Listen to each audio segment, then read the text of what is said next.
Hello and welcome to Press Grapes. My name is Joseph and this is a wine channel dedicated to anything related to wine, with the main aim to help you drink quality wine at a reasonable price. Today's video is going to be all about the Zinfandel and Primitivo grape. I'm going to tell you a tiny bit about the history and then I'm going to go into some recommendations for all price ranges.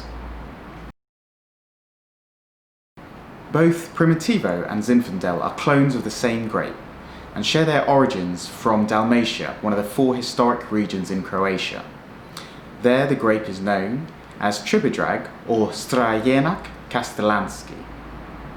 One thing I'll just touch on briefly here is cloning when it comes to the wine industry and grapes.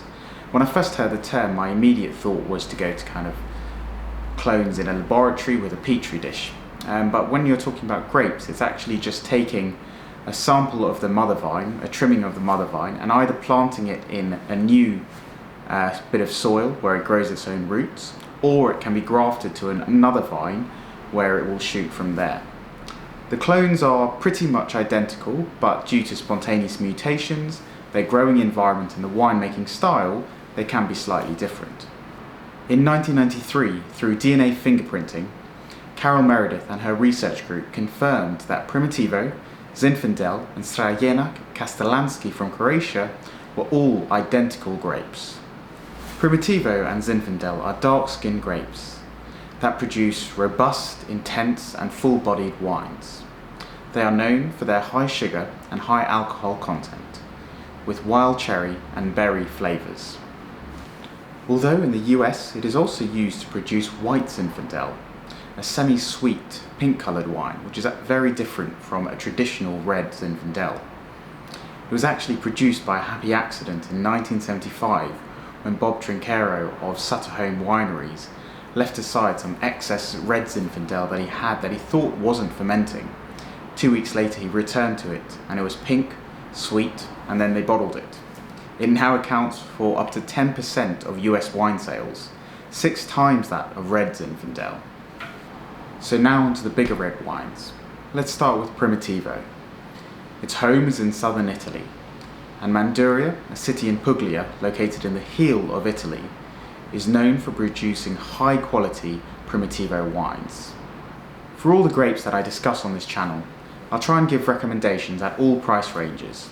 So at the lower end if you just want to test the water, but also if you want to splash it out and see what some of the best producers are doing in that region, I'll leave recommendations for that as well. I'll leave links in the description to where you may be able to purchase this wine. So to start at the lower end, Sainsbury's Primitivo in the Taste the Difference range is an excellent introduction to the grape and very good value at just £7 in the UK. A step up from this is the Fatalone Primitivo, around £16 in the UK. This is an organic Primitivo aged for 6 months in stainless steel and 6 months in oak. It's an excellent, full-bodied, rich example of the grape. And then one at a slightly higher price range, the Cantina San Marzano 62 Anniversario, around £25 in the UK, but it's one of my absolute favourite Primitivos that I've ever tasted. It's got a lovely mouthfeel, lots of dark fruit and a touch of sweetness. It's a full-bodied, well-structured wine, but it's also very approachable young. I really recommend this wine. So on to Zinfandel. Is Zinfandel exactly the same as Primitivo?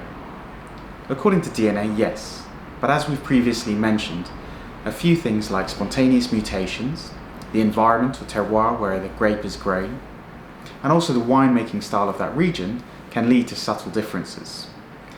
And I'm going to generalize a little bit, but I'm going to try and tell you some of the subtle differences between the two grapes. So Zinfandel tends to be on the fruitier side, slightly sweeter, less acid, less tannins, and less dense overall. Primitivo, on the other hand, tends to be slightly less fruity, more earthy and spicy flavours, higher in tannins, and with a denser structure overall. So on to California's signature and specialty grape, the Zinfandel.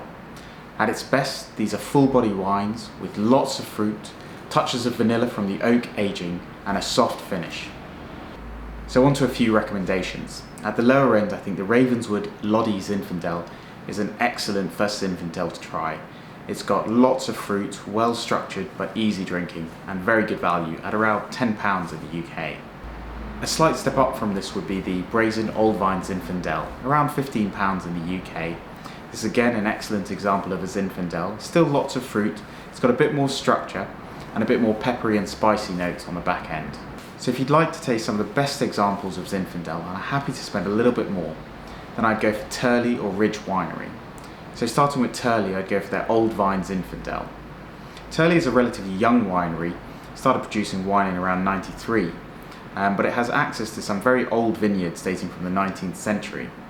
And through the last 2 decades, it's become the benchmark for Old Vine Zinfandel.